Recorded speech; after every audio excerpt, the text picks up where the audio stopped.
نحمده ونصلي على رسوله الكريم اما بعد فاعوذ بالله من الشيطان الرجيم بسم الله الرحمن الرحيم رب اشرح لي صدري ويسر لي امري واحلل عقدة من لساني يفقهوا قولي۔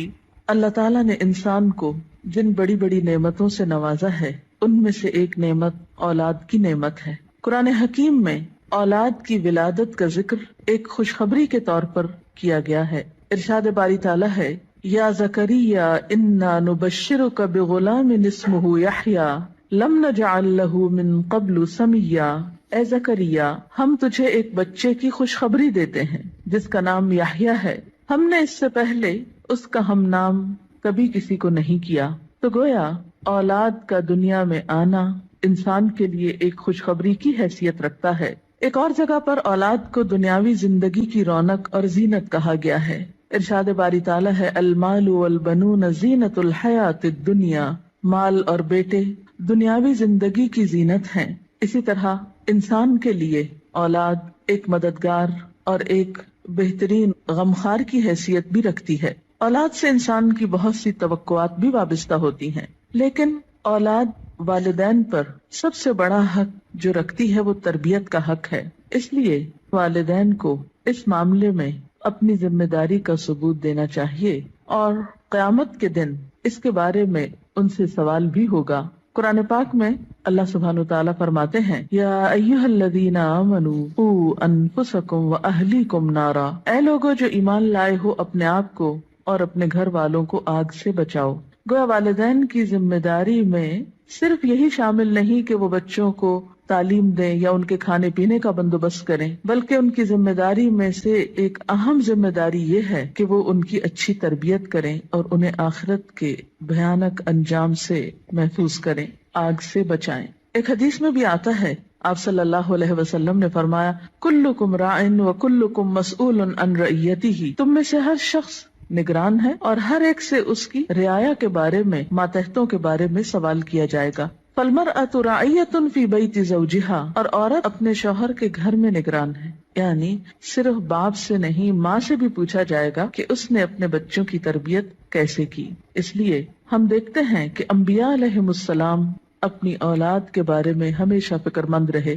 حضرت ابراہیم علیہ السلام اپنے ساتھ اپنی اولاد کے لیے بھی دعائیں مانگتے ہیں، رب اجعلنی مقیم الصلاۃ ومن ذریتی۔ اے اللہ، مجھے نماز قائم کرنے والا بنا اور میری اولاد میں سے بھی۔ حضرت یعقوب علیہ السلام کے بارے میں آتا ہے کہ جب انہیں موت آئی تو اس وقت انہوں نے اپنے بچوں کو بلا کر کچھ پوچھا۔ قرآن پاک میں آتا ہے، ام کنتم شہداء اذ حضر یعقوب الموت اذ قال لبنیہ ما تعبدون من بعدی۔ کیا تم لوگ اس وقت حاضر تھے جب یعقوب علیہ السلام کے پاس موت حاضر ہوئی تو انہوں نے اپنی اولاد کو کہا کہ میرے بعد تم کس کی عبادت کرو گے؟ انہیں اس بات کا فکر نہیں تھا کہ وہ کھائیں گے کہاں سے یا رہیں گے کہاں پر، انہیں فکر یہ تھا کہ میرے بعد ان کی عبادت اور ان کی دین پر چلنے کی حالت کیسے ہوگی۔ اس لیے والدین کے ذمہ یہ بہت اہم کام ہے کہ وہ اپنے بچوں کی آخرت کی فکر کریں۔ اس لیے بچے کی تربیت کا اہتمام اس کی پیدائش کے ساتھ ہی بلکہ اس سے پہلے ہی شروع کر دینا چاہیے۔ بچہ جب ماں کے پیٹ میں ہوتا ہے تو اس وقت وہ ماں کے خیالات اور ماں کی عادات سے متاثر ہو رہا ہوتا ہے۔ اس موقع پر والدین کو خاص طور پر نیک اولاد کے لیے دعا کرنی چاہیے، جیسا کہ قرآن پاک میں آتا ہے، رب ھب لی من لدنک ذریۃ طیبہ۔ اے میرے رب، مجھے اپنے پاس سے پاکیزہ اولاد عطا کر۔ پھر اسی طرح بچے کی پیدائش پر، خواہ وہ لڑکی ہو یا لڑکا، خوشی کا اظہار کرنا چاہیے، اللہ تعالیٰ کا شکر ادا کرنا چاہیے، اس نعمت کو اچھی طرح قبول کرنا چاہیے تاکہ پھر اس کی صحیح طور پر قدردانی ہو سکے۔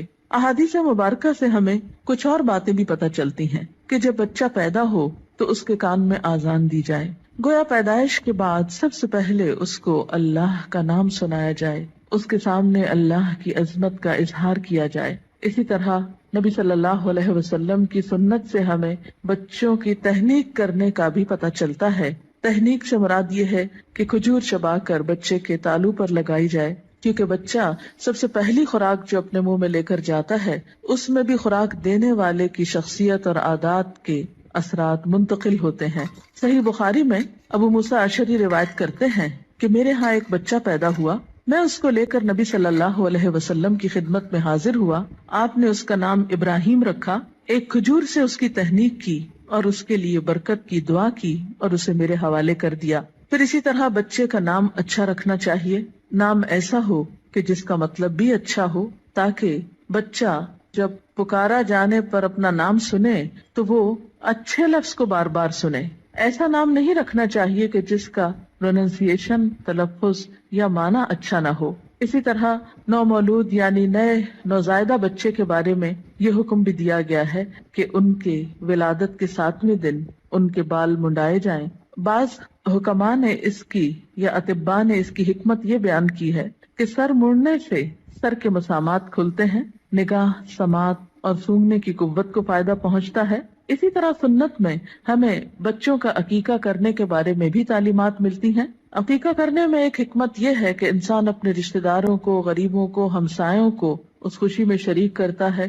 اس موقع پر ان کے لیے گوشت بھجواتا ہے، یعنی عقیقے کے جو بکرے ہیں ان میں سے. پھر اسی طرح بچپن ہی سے بچوں کے ساتھ محبت اور شفقت کے ساتھ پیش آنے کا حکم ہے. بچہ صرف غذا کا ہی محتاج نہیں ہوتا، محبت و شفقت اور کیئر کا محتاج بھی ہوتا ہے.